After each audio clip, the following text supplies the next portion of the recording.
네, 이것이 정치다. 오늘은 이기재 코리아비전 포럼 대표, 김우석 미래전략개발연구소 부소장, 그리고 조한기 더불어민주당 서산 태안지역위원장, 그리고 서양호 두문 정치전략연구소 부소장, 이렇게 네 분과 함께 하겠습니다. 어서 오십시오. 안녕하십니까. 네. 예, 이 몇 가지 쟁점들을 저희가 먼저 전해드렸는데, 이 선거 연령 인하 얘기부터 잠깐 좀 하고 넘어가겠습니다. 이게 18세로 선거 연령을 인하하면 뭐 선거구 획정과 쟁점 법안 연계 처리가 가능하다 뭐 이런 틀인데, 다만 문재인 대표는 당장 이번 총선부터 실시하자. 그다음에 김우성 대표는 그건 절대 안 된다. 다음 총선부터다. 뭐 정의화 의장은 2017년에 있는 대선부터 적용하는 것은 어떠냐, 뭐 이런 정도의 의견들이 나오고 있습니다. 선거 연령 인하가 왜 이렇게 중요한 문제 또는 예민한 문제인지, 그리고 이것이 왜 이 상황에서 갑자기 쟁점으로 부각됐는지를 좀 네 분이 설명을 해주시면 좋겠습니다. 어느 분이 먼저 시작하시겠습니다. 먼저 할까요? 네, 조한기 위원장. 선거구가 갑자기 증발해버렸습니다. 저도 입법을 다루는 국회의원이 되고자 후보로 나선 사람으로서 네. 지금 상황이 몹시 당황스럽고 곤혹스럽습니다. 답답하고요. 그런데 선거구 획정 문제를 다루는 데 있어서 네. 새누리당의 태도를 비판하지 않을 수가 없습니다. 네. 더불어민주당에서 여러 차례 양보를 했습니다. 권혁별 비례대표, 새누리당의 이병석 정개특위위원장이 제안했던 연동형 비례대표, 네. 또 정의화 의장께서 중재를 하셨고요. 이 모든 안이 지금 먹히지 않고 있는 상황입니다. 네. 이 초유의 입법 마비 사태에 관해서 저는 집권 여당에서 좀 더 책임을 느꼈으면 하는 바람이고요. 네. 그리고 18세 문제는 하나 좀 얘기하고 싶은 것은 고등학생이 아닌 18세는 군인이 될 수 있습니다. 결혼할 수 있습니다. 취직할 수 있습니다. 공무원이 될 수 있습니다. 그 모든 사회적 의무는 다 하면서 투표권이 없다고 하는 것은 OECD 국가 전체에 비교해도, 전 세계에 비교해도 맞지 않습니다. 그만큼 사회적 의무를 지어준다면 18세에게 선거권을 주는 것이 당연합니다. 그런 취지군요. 예, 이기재 대표. 이번에 이제 문재인 대표께서 우리 쟁점 법안과 이제 18세 선거 연령 인하를 이제 연기했지 않습니까? 이거에 대해서 제가 볼 때는 이번에 설날에 설 민심을 읽었다. 어떻게 읽었냐면, 설 민심은 정말 이 경제가 어려운데 빨리 그 관련 경제 법안을 통과해야지 국회가 일을 안 하고 있다는 이런 민원들이 엄청 쇄도했을 것으로 예상됩니다. 그렇기 때문에 이거를 통과는 해야 되겠는데 뭔가 얻는 게 있어야 되지 않겠냐라는 차원에서 18세 선거 연령을 붙였다고 생각합니다. 그런데 실제로 국민들이 볼 때는 18세의 선거 연령 인하 문제는 정말 관심 사항이 아닙니다. 그게 국민들 입장에서 지금 이 경제 관련해서 무슨 관심 사항이겠습니까? 결국은 그 정당의 당리당략의 문제가 섞여 있는 것이고, 이렇게 연계를 자꾸 해나가면 국민들의 분노만 더 커질 것으로 예상됩니다. 네. 민생 문제 처리하라고 하는 국민적인 여망을 외면할 수 없어서 후퇴의 명분을 찾다 보니까 18세 선거 연령 인하라고 하는 것이 나왔다. 이런 분석이시군요. 예. 예. 근데 뭐 여론 압박 때문에 네. 협상 테이블에 앉긴 앉았는데 네. 결국은 국회의장의 직권으로 이 문제가 처리되지 않을까 우려되는데, 왜냐하면 그 여당은 지금 현재 그 18세를 양보할 수 없는 게, 18세 선거 투표권을 주게 되면 63만 명이 네. 투표에 참여하게 되고, 19대 총선 투표율이 54%였거든요. 그 연령대 네. 19세가 그럼 비슷하다 보면 34만 명이 이번에 투표하는데, 네. 그 19세하고 20세 초반의 여당 지지율이 야당 지지율도 훨씬 낮기 때문에 수도권 박빙 지역에서는 1000표, 2000표로 싸움이 갈리는데, 네. 여당에겐 상당히 불리한 수밖에 없는 경우고, 또 야당이 이번에 중재안을 낸 게 그 선거 연령을 받으면 그러면 노동법을 통과시킬 것인가, 이건 뭐라고 그랬냐면 합의 처리를 전제로 한 겁니다. 즉 합의 처리라는 건 기간제하고 파견근로제 두 가지가 네. 가장 큰 쟁점이고, 노동계하고 시민사회단체에서 반대하고 있는데 네. 이것을 호락호락하게 야당이 여당과 합의 처리 가능하겠는가, 이 두 가지 문제로 인해서 결국은 명분 때문에, 여론 압박 때문에 테이블에는 앉았으나 알겠습니다. 결국은 뭐 의장 직권 중립 갈 수밖에 없지 않겠는가.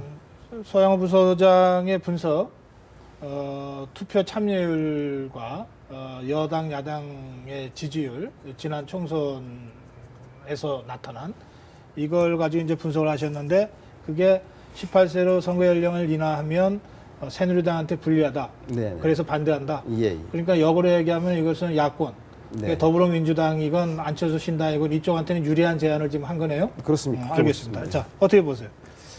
저희 아들이 내년에 18이 됩니다. 아, 저 부모 입장에서는요, 우리 애가 고등학생인데, 선거를 하려고 신경을 쓰느라고 이거 좀 혼란스러워지는 상황을 즐길 것 같지는 않아요. 부모 입장에서는. 그래서 어떤 생각을 가지고 했는지는 짐작이 가지만, 야권에서 얻는 것보다 잃는 게 더 많지 않을까라고 하는 생각이 일단 있고요. 네. 문재인 대표 입장에서는 조급함의 발로라고 생각을 합니다. 지금 더민주당 입장에서는 그 중도층들 이탈 그리고 호남 이탈 이런 부분들이 굉장히 위기감으로 다가오고 있는데 네. 그 탈출구를 지금 더 젊은 층에서 찾고자 하는 그런 뭐 조급함 같은 것도 있으리라고 생각을 하는데 이런 식으로 가는 건 굉장히 좀 불행하다. 왜 그러냐면 지금 민생법안이나 개혁법안 같은 경우에도 연계해서 하기에는 이미 늦었다라는 게 여론 아닙니까? 네. 지금 입법 공백 상태이고 지금 불법으로 다 운동을 하고 있는 거예요. 예비 그 후보들이. 그런 상황에서 민생법안도 연계하는 거에 대해서 거부감이 있는데 느닷없이 선거 연령 가지고 이걸 연계하겠다라고 하는 건 국민들한테 설득력이 굉장히 알겠습니다. 낮다. 그렇게 예. 생각이 됩니다. 조금 전에 서양호 부소장은 그래서 이게 여야 간의 타협이 될 가능성이 별로 없다고 분석하셨고, 지금 김우석 부소장도 여야 타협 여지가 별로 없다고 보시는 것 같네요. 그렇죠. 서로 명분이 없는 얘기죠. 타협하기에. 자, 그럼 두 분은 어떻게 보십니까?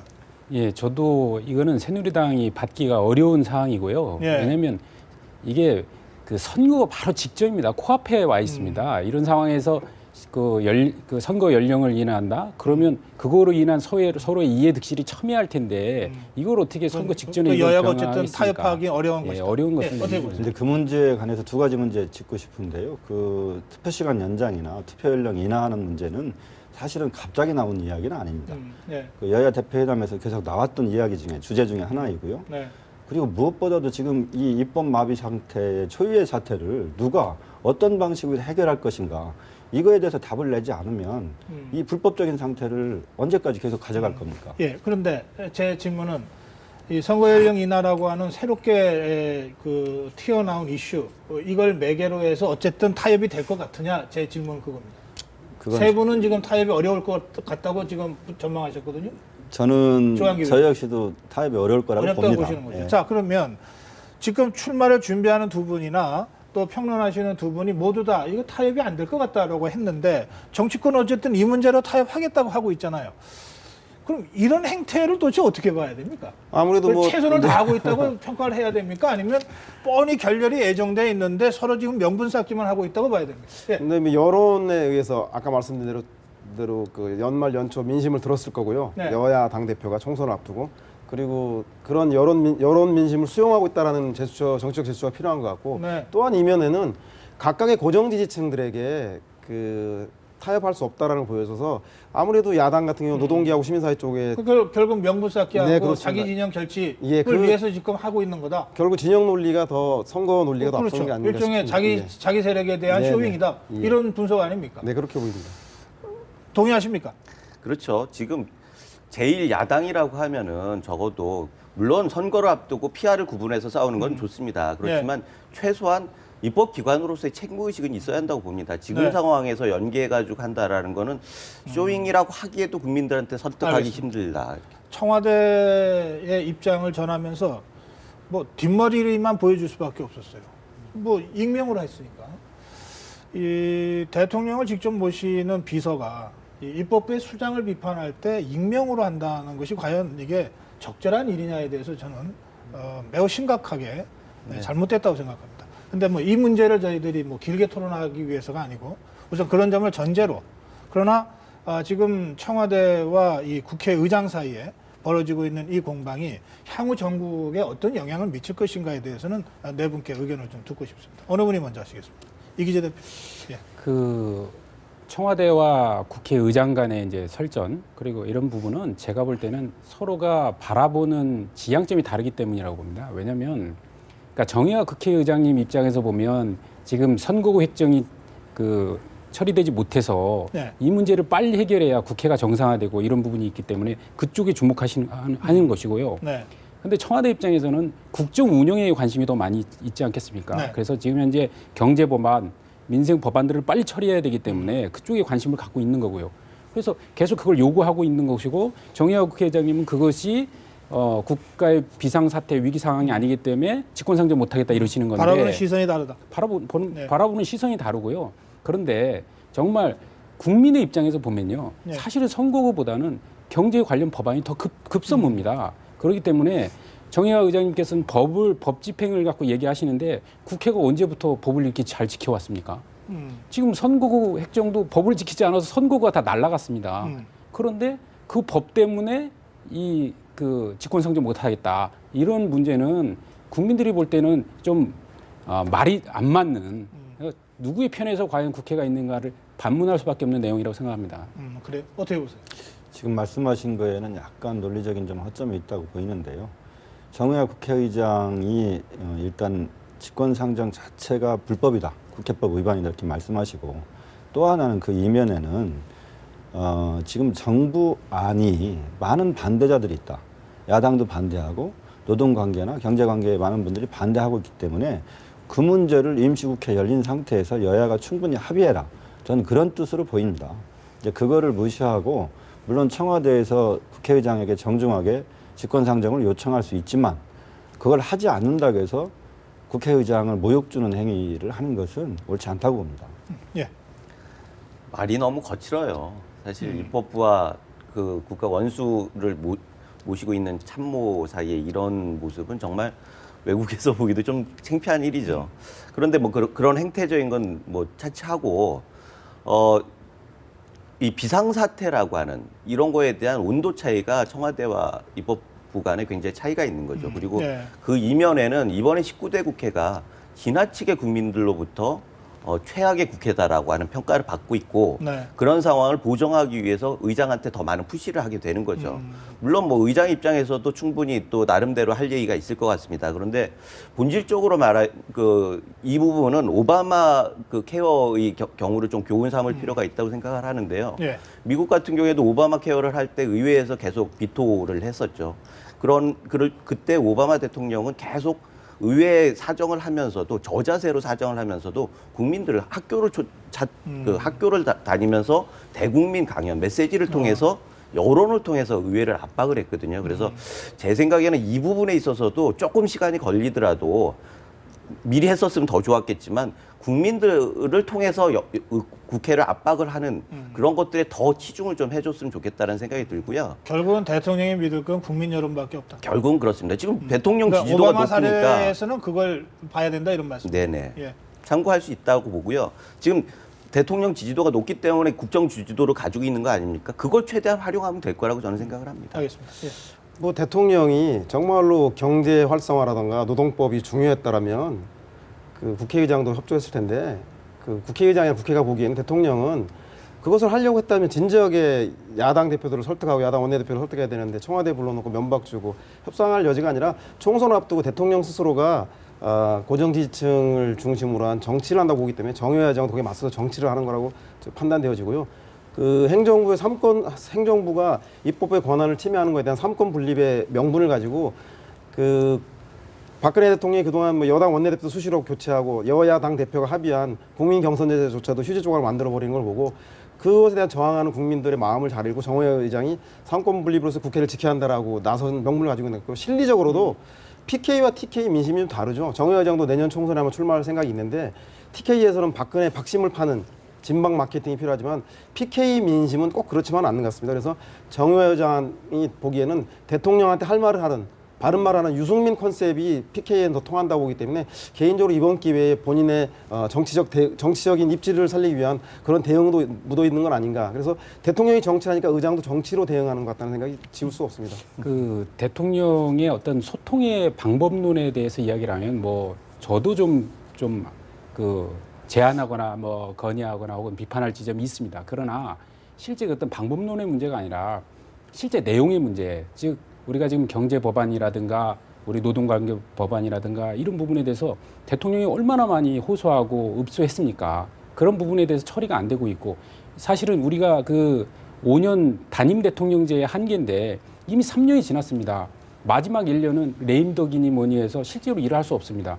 그러면 내년 1년 한 해가 남은 건데 올해 1년. 예. 그렇죠. 올해 1년이죠. 올해 1년 남은 건데 이번에 그 1월 8일까지 실제로 통과가 안 되면 6월 국회가 형성될 때 6월에나 실제로 법안이 이제 상정되고 통과될 거 아닙니까? 그럼 6개월 남는 겁니다. 이렇게 절박한 심정으로 이야기하는 거고 대통령 아까 그 자막에서 나왔듯이 10년 후 미래를 생각하면 너무나 두려운 마음이 든다고 하지 않습니까? 실제 국정 운영을 하는 사람의 입장에서 보면 그런 부분을 충분히 헤아려야 된다고 생각합니다. 지금 이계재 대표 말씀 들으면서 그 생각이 갑자기 나네요. 아까 우리가 자료 화면을 봤는데 대통령의 발언에 남은 임기라고 하는 표현이 몇 번 나옵니다. 사실은 작년까지는 그런 표현이 거의 없었습니다. 이제 이 집권 3년 차, 4년 차가 되면서 실제로 이제 남은 임기 동안 내가 뭘 할 것인가라고 하는 생각을 대통령부터 하는 것 같아요. 그렇지 않고서는 저렇게 표현이 나올 수가 없죠. 그런 점에서 지금 이기재 대표가 얘기한 대로 절박함은 이해가 되는데 문제는 절박함으로 다 해결되는 게 또 아니잖아요. 그러니까 그 절박함에 조응하는 그런 그 이 수순과 이 방식들이 이제 필요한 것이고 이제 그 점과 관련해서는 할 말이 있다 이렇게 또 말씀하셨습니다. 예.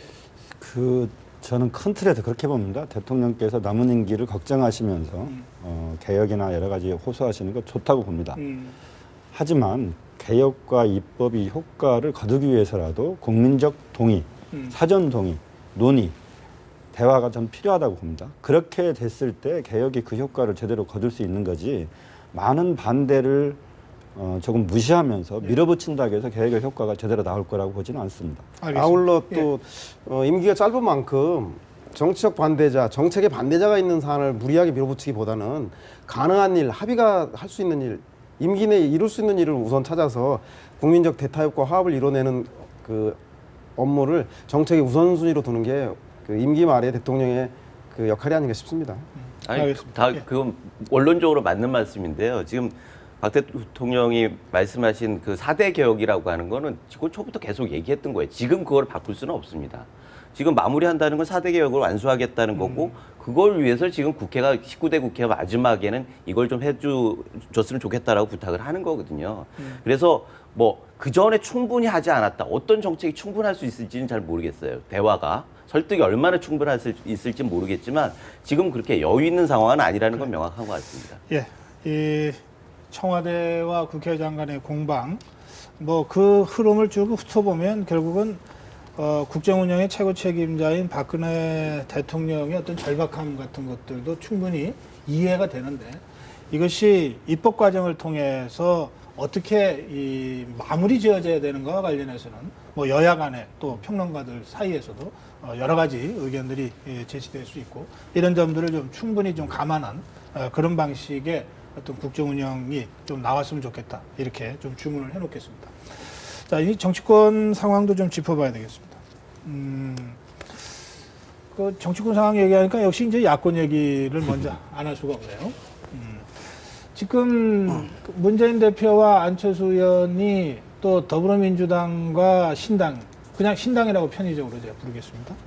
신당이 이제 이미 갈라설 섰고 또 추가 탈당이 예정돼 있고 그런 상태에서 인물 영입 경쟁에 들어섰다고 할 수 있는 거죠.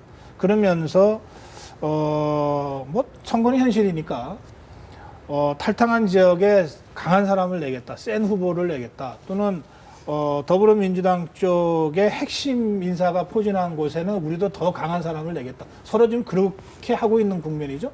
그러면 제 질문이 조금 깁니다만은 자 이렇다면 막판 대타협 가능성은 일단 배제하고 상황을 봐야 되는 거 아닌가 이런 생각이 듭니다. 예. 안철수 의원께서 신당을 지금 준비하시면서 예. 우리 통합할 거다, 연대할 거다 이렇게 말하면 김 빠져서 좋은 인재들이 안 들어올 거 아닙니까? 아하. 그 현재 우리 통합 없고 연대 없다 이렇게 모진 말씀을 하시는 심정은 충분히 이해합니다. 그렇지만 또 야권 지지자 전체가 다 알고 있는 것이 이렇게 분열해서는 새누리당의 내년 총선을 갖다 바치는 거다, 상납하는 거다. 이것도 다 알고 있습니다.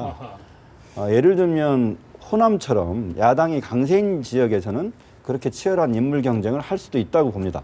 그렇지만 뭐 어느 쪽이 되든 결국 야권이 될 거니까. 그런 말씀이죠? 민심에 민감한 수도권 지역 같은 경우 이렇게 분열돼서는 야권이 필패이기 때문에 안철수 의원도 분열의 책임을 본인이 온당히 뒤집어 써서는 대선 후보로서의 미래가 굉장히 어두워지지 않겠습니까? 통상 그럴 경우에 뭐 87년 경우도 그랬습니다만 이기는 쪽보다는 지는 쪽이 아주 치명적인 타격을 입게 되지 않습니까? 분열의 책임도 지는 쪽이 지게 되는 것이고요.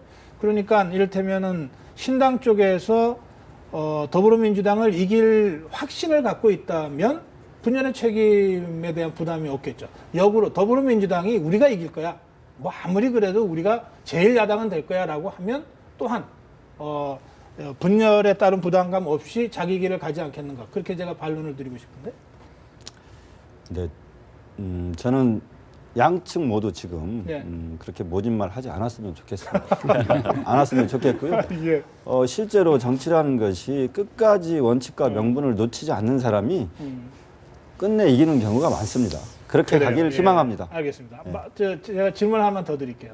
아까 호남과 수도권은 좀 다르다고 말씀하셨잖아요. 예. 이제 조한기 위원장은 충남 서산 태안이에요. 예, 충청권은 어떻습니까?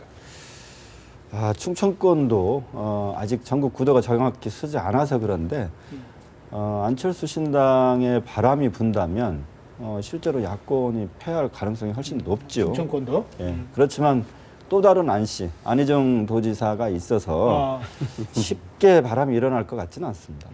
알겠습니다. 자, 이재 대표는 뭐 지금 양천에서 활동하시는데 서울 양천구 어떻습니까? 지금 야권의 분열이 현실화된 상황에서 새누리당의 분위기는 어떻습니까?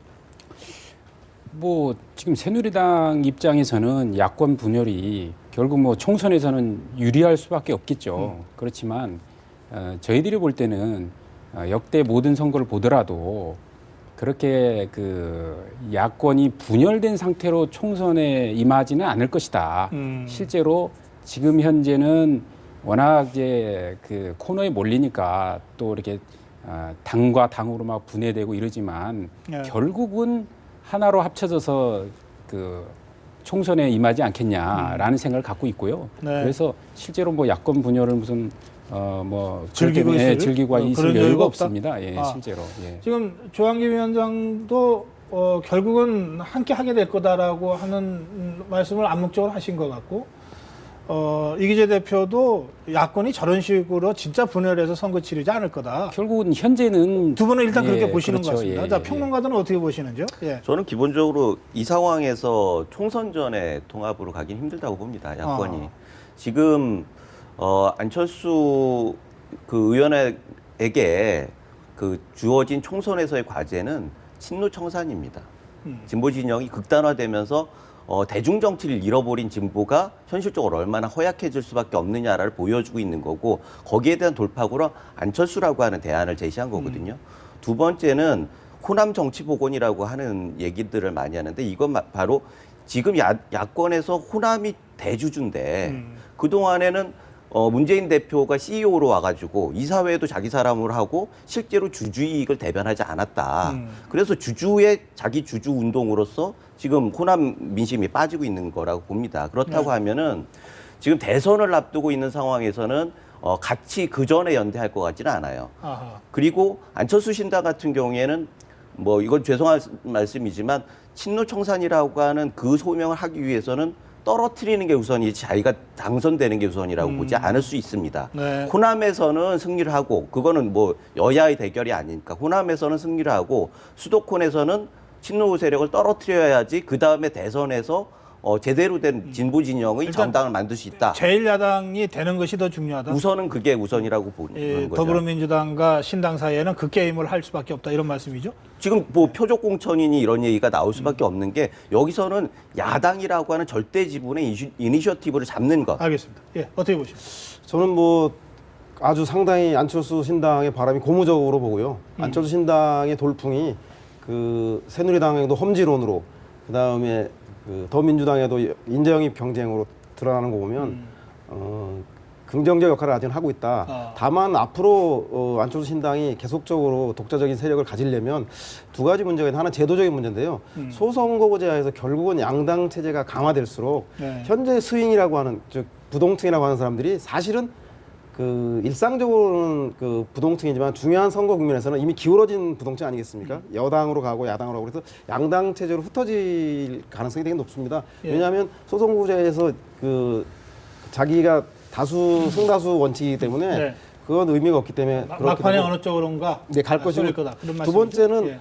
호남에 안주하는 이상 안철수 신당이 새로운 안철수의 정치를 보여주지 못하고 중도층 제3지대에 있는 사람들을 모여내지 못한다면 결국은 그 독자적 생존이 알겠습니다. 불가능하고 소멸하게 될 우려가 있는 것 같습니다.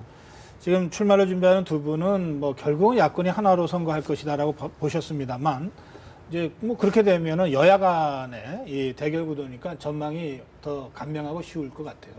그런데 지금 평론가 두 분이 말씀하신 대로 이게 이 총선 전에 다시 야권이 하나가 되는 것이 현실적으로 어렵다고 한다면, 그렇다면 이제 선거 양상이 상당히 복잡해지고 예측도 어려워지지 않습니까? 그래서 그 경우에 제가 우선 두 분께 그러면 1, 2, 3당이 어떤 순서로 될까 좀 예측을 좀 부탁드립니다.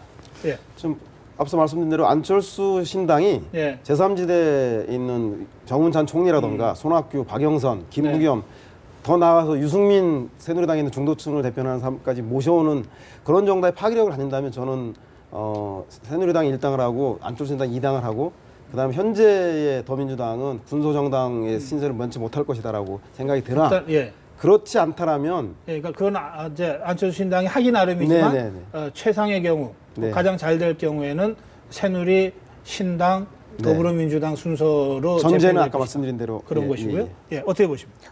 저도 뭐 플레이어의 문제는 있지만 흐름 자체는 안신당이 2당이 될 가능성이 많다고 봅니다. 아, 예.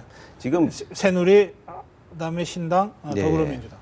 그러니까 아까 말씀드렸듯이 안철수 신당은 시대적으로는 지금 하나의 사명을 가지고 있고 이 더민주당은 예전의 기득권, 야권에서는 예전의 기득권을 대표하고 있기 때문에 예. 흐름 자체는 급물살을 탈 수 있을 거다. 알겠습니다. 뭐 가정이 전제가 되어 있긴 합니다만 대체로 두 분 평론가들이 순서를 그렇게 보셨는데 지금 더불어민주당으로 저는 출마하시잖아요. 예. 반론해야 되겠습니다. 아, 예, 이 하세요. 문제에.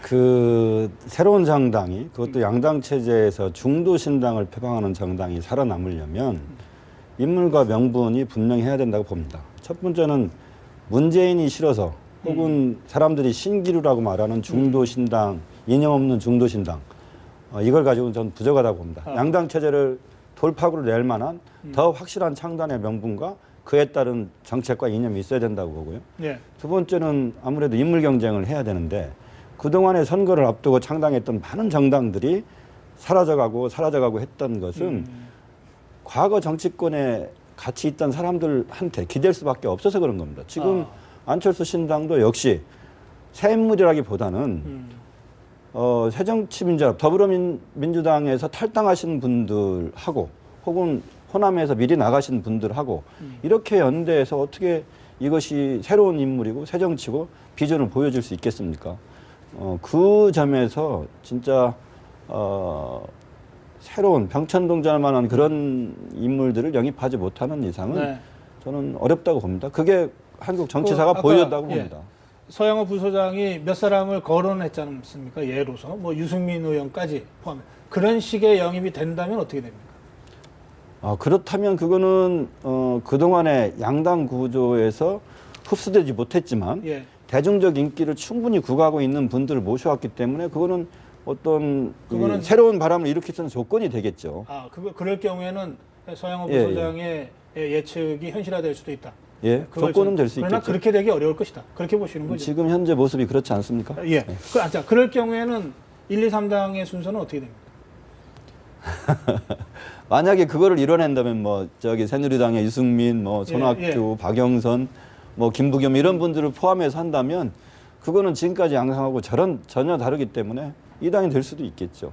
그러면 새누리, 신당, 그다음에 예, 더불어민주당 그런 같은 의견, 같은 예측을 그럴 경우에는 알겠습니다. 예, 이 근데 기자님. 저는 뭐 그렇게 그 과도한 정치 상상을 안 하더라도 네. 안철수 신당이 상당히 그 바람몰이를 할 가능성이 높다 이렇게 보고요. 예. 왜냐하면 그 지금 더불어민주당은 뭐 지금 집수리를 하고 있는 거 아닙니까? 여기저기 구멍난 걸 메꾸기 지금 전전하고 있습니다. 근데 안철수 신당은 새로 출발하는 정당이거든요. 네. 제가 선거를 많이 치러봤지만 선거 전략상 안철수 신당의 선거 기획을 하고 뭘 만들어 나가기는 굉장히 쉽습니다. 근데 더불어민주당은 무엇을 해도 국민들이 잘 믿지를 않습니다, 이제. 근데 어떠한 약속을 하더라도. 근데 안철수 신당이 어떤 약속을 하고 이벤트를 하면 이게 확확 들어오거든요. 그래서 앞으로 뭐 잘 하는 거에 달려 있겠지만 상당히 그 정치적 이벤트로 흥행할 가능성이 높다 이렇게 보고 있습니다. 알겠습니다. 그런데 예. 딱 마지막으로 예, 예, 반론하지. 그렇습니다. 그런데 안철수 신당이 이게 처음이 아닙니다. 작년 지방선거 전에, 6.4 지방선거 전에 안철수 의원이 창당 작업을 하다가 당시 통합해서 새정치민주연합을 만들었던 거 아닙니까? 또 총선을 앞두고 또 창당을 하겠다는 겁니다. 제가 보기에는 일단 새로움의 어떤 효과는 빠져 있고 두 번째는 지금 최근에 더불어민주당에서 3분을 영입했는데 영입할 때마다 인터넷 포털에서 실시간 검색 순위 1위를 했습니다. 그분들이 표창원, 김병헌, 오늘 이수혁까지 그만큼 전 대중들의 관심을 받을 만한 분들이 들어왔다고 봅니다. 저는 예. 예, 그렇습니다. 영입 인사 부분에 말씀하셨으니까 네. 좀 지자면은요. 지금 그 더민주당 입장에서는 호남 민심과 중도층이라고 하는 그런 그 느슨해지는 이 상황을 막아야 하지 않습니까? 이게 뚝이 터진 거예요. 그러면 큰 돌로 이 뚝을 막아줘야 하는데 과연 지금 영입한 분들이 호남 민심을 대신할 수 있느냐? 지금 선대위 구성하는 데 있어서도 결국은 뒤로 미룬 게 호남에 진짜 그 중량감 있는 분들을 구하지 못해서 그렇게 되는 거 아닙니까? 그리고 또 지금 오시는 분들이 정말 수도권에 있는 진보적인 중산층들 그리고 중도층들을 대변할 수 있는 분들이냐 그러기에는 좀 약하다라고 보는 거죠. 그래서 지금 똑같은 조건이 아닙니다. 신당 아까 말씀하셨듯이 신당하고 더불어민주당 똑같은 조건이 아닙니다. 여기서는 네. 뚝을 막아야 하는 거고 신당에서는 밑에서 그물을 쳐놓고 그걸 받으면 되는 상황이거든요. 그러니까 더 비상한 각오로 더불어민주당이 하지 않는다고 하면 똑같이 경쟁할 수 있는 구조는 아니다. 예. 저도 영입에 대해서 이제 한 말씀 드리고 싶은데 저는 그 더불어민주당이 지금 그 영입을 하는 거는 전략적으로 크게 실패하고 있다고 생각합니다. 왜냐하면 지금 더불어민주당은 안에 내용을 수습하고 정리를 해야 될 단계이지 지금 외부에서 자꾸 수혈을 한다는 건 뭐냐면 결국 그분들을 그 영입하면 그분들한테 공천을 준다는 얘기 아닙니까? 그러면 현재 있는 그 국회의원들이 얼마나 불안해하겠습니까? 계속 탈당이 가속화될 거거든요. 그래서 왜 저런 전략을 취하는지 도저히 제가 볼 때는 이해가 안 가는 겁니다. 아니, 이미 탈당한 지역에 공천 주겠다고 지금 설명하는 것 같아요. 그리고 계속 영입을 시도하겠다. 그러면 계속 잘라내겠다는 건데 예. 그러면 자꾸 당 밖으로 나가라는 얘기 아닙니까? 전략적으로 그렇게 현명한 방식이 아니다. 지금 이 말씀하셨고요. 근데 뭐 당이 다르고 생각이 달라도 잘하는 건 잘하는 거고요. 예. 그 전략적인 문제를 못 푼다고 해서 전술적인 문제까지 틀린 건 아닌 것 같고 지금 그래도 제일 새 인물이 들어오는 거는 그 문재인의 더민주당인 건 사실인 것 같고요. 그리고 뭐 새누리당은 아주 여전히 친박 진박 싸우고 있고 비박 싸우고 있고 그다음에 안철수 신당은 그래요. 예. 신당을 하고 세를 확장한다고 했는데도 결국은 2.25 여사 때 가서 큰 조를 이룬 거 보면 더민주당에 있는 그돌 빼다가 자기 집에 갖다 놓는 아직 뭔가를 못 보여주고 있기 때문에 알겠습니다. 예. 자, 잘한 건 그런데, 잘했다고 해야 되지 않을까? 예. 아, 물론이죠. 근데 이 통상적으로 이 선거 때 내가 잘해서 이기는 경우보다 상대가 잘못해서 이기는 경우들이 많잖아요. 예. 이를테면 지금 그래도 잘한 건 잘했다고 평가해야 된다고 하면서 더불어민주당이 영입하고 있는 거 그건 다른 데서 못하지 않냐 이렇게 말씀하셨어요. 그 제가 궁금한 게 이를테면은 당장 오늘 새벽에 SNS에서 이제 뭐 보도가 되고 전달되고 하면서 이모키 의원 지금 더불어민주당의 정책위 의장이죠. 예. 예. 그 뭐 저 비서관 월급을 상납받아서 뭐 유용했다라고 하는 의혹이 제기됐습니다. 제가 오늘 아침에 이모키 의원을 다른 방송에서 인터뷰를 했습니다. 직접 설명 들었습니다. 예전에 있었던 일이고 이미 선관위가 조사해서 무혐의로 처분된 사안인데 왜 이 시점에 이런 보도가 되는지 모르겠다 이렇게 항변하던데요. 어쨌거나 여러 사람 영입하는 것과 이 이모키 의원 의혹 이거 의혹인데 어쨌든 뭐 유권자들은 어떻게 받아들일지 모르겠습니다. 어떤 게 더 큰 것 같습니까? 제가 19대 국회 선거 사례를 하나 들고 싶습니다. 네. 그러니까 19대 국회 선거하기 직전의 상황은 2012년도는 사실은 이명박 정권의 실정에 대한 비판 여론이 비등할 때였습니다. 그때는 민주당이 대부분 총선에서 이길 거라고 봤죠. 네. 그런데 그때 새누리당의 비대위원장을 당시 박근혜 의원이 비대위원장을 맡고 대대적인 물갈이를 했습니다. 네. 41%의 현역 의원을 교체를 했습니다. 대신 그 당시 민주당은 27%밖에 교체를 못했고 결론적으로는 41%를 교체한 똑같이 비교할 건 아니지만 예. 그 당시 새누리당이 총선에서 근데 이겼습니다. 그거는 조한기 위원장 말씀에 제가 뭐 반론을 피는 건 아니지만 사실관계 거기서 중요한 것은 그 40%냐 20%냐가 아니고 1차적으로 당 대표 체제를 바꾼 거 아닌가요? 그리고 이를테면은 지금 안철수 의원을 비롯해서 탈당한 많은 사람들이 또 앞으로 탈당할 사람들이 그동안 계속해서 1년 가까이 요구했던 게 문재인 대표의 사퇴를 전제로 한 비대위 구성 뭐 이런 거 아니었습니까? 지금 그걸 하지 않아서 지금 이렇게까지 온 거라고 하는 점이 있습니다. 그러니까 그 점은 조금 사실관계에 있어서 좀 균형 있게 말씀하시는 게 좋을 것 같은데. 예, 근데 그 공천과 혁신이 결과적으로 저는 물론이죠. 인물로 드러난다고 보고요. 지금 안 그래도 19대 국회가 여야를 가릴 것 없이 전체가 다 욕을 먹고 있는 상황에서 예. 우리 당 같은 경우는 20% 현역 의원에 대한 평가를 곧 발표를 할 겁니다. 할 수밖에 없는 상황이고요. 진행을 예. 했기 때문에 저는 오히려 야당이 지금 안철수 신당이 생기고 이렇게 다투는 모습이 보일지라도 무언가 에너지가 넘치고 물갈이를 하고 인적 쇄신을 한다면 네. 그것이 국민들에게는 훨씬 더 개혁을 잘했고 혁신을 잘했다 이렇게 보여질 것이다. 앞으로 하기 나름이다. 예, 예, 그렇습니다. 알겠습니다. 자, 이게 여권 상황도 조금 짚어봐야 되겠는데요. 아까 어떤 분이 그러셨습니까? 안철수 신당 또는 신당의 효과가 더불어민주당과 신당 사이에 인재영입 경쟁이라고 하는 이런 효과를 갖고 왔고 또 한편으로는 새누리당의 험지 차출론이라고 하는 것으로도 불똥이 튀었다. 아까 어느 분이 그러셨습니까? 제가 예, 얘기했습니다. 그래요. 그 지금 이제 그 인재영입과 관련된 부분들을 1차 좀 정리를 했으니까요. 새누리당의 험지 차출론으로 잠깐 좀 주제를 좀 돌려보겠습니다. 안대희 전 총리 후보자가 해운대 출마를 그동안 준비해왔고 사실상 공언하다시피 했다가 험지 출마론으로 지금 이 방향을 선회했습니다. 어느 지역으로 출마할지는 아직 모르겠고 뭐 결정된 바가 없고 당의 방침에 따르겠다 이런 거 공식 입장이죠. 오세훈 전 시장도 뭐 험지 출마론의 대상으로 거론되고 있고 본인 스스로도 당에서 뭐 요구한다면 아마 거부하지 않을 것 같다. 분위기가 그런 것 같습니다. 오늘은 김문수 전 지사와 관련된 험지 출마론 얘기가 나왔습니다. 이 대구 수성갑에서 쉽게 되지 마라. 경기도지사를 2번이나 지냈는데 좀 어려운 곳으로 와야 되지 않냐. 지금이라도. 이런 얘기입니다. 험지 출마론은 어떻게 생각하시는지. 그 당에서 이 험지에 출마를 해서 당선이 될 수 있는 그 유력한 후보들은 네. 당연히 그렇게 해야 된다고 보고요. 왜냐하면 그동안 쌓은 정치적 역량이 있기 때문에 충분히 그런 시도를 할 수 있다 이렇게 생각합니다. 그리고 특히 이제 뭐 아까 김문수 지사님 얘기하셨지만 네. 김문수 지사님은 이번에 이렇게 당에서 권할 때 경기도에 진짜 어려운 곳으로 가서 실제로 희생하는 모습을 보여주는 게 훨씬 더 전략적으로도 좋다. 왜냐하면 지금 이대로 가면 소위 그 김부겸 그 의원님하고 그 선거를 붙었을 때 솔직히 장담할 수 있는 상황이 아니다. 네. 지금 최근 여론조사에서도 나왔지 않습니까? 그렇기 네. 때문에 당에서 권유할 때 그렇게 하는 게 좋겠다. 그리고 역시 오세훈 시장뿐만 아니라 이 정말 미래의 그 미래를 함께할 어떤 정치인들이라면 그런 기세를 보여줘야 국민들로부터 지지를 받을 수 있다 이런 생각합니다. 예. 지금 김문수 전 지사께서는 타이밍은 놓친 것 같고요. 예, 지금 뭐 험지가 아니죠. 이제 올라오는 건 어떻게 보면 피해서 온다라는 오해를 받을 수가 있죠. 결과적으로 좀 그렇게 돼버리네요. 네, 그래서 김문수 지사는 거기에서 승리를 해서 야당의 교두보를 TK 지역에 허용하지 않는 거에 목숨을 걸어야 할 겁니다. 아하. 예, 지금 상황에서 이미 타이밍을 놓쳤다.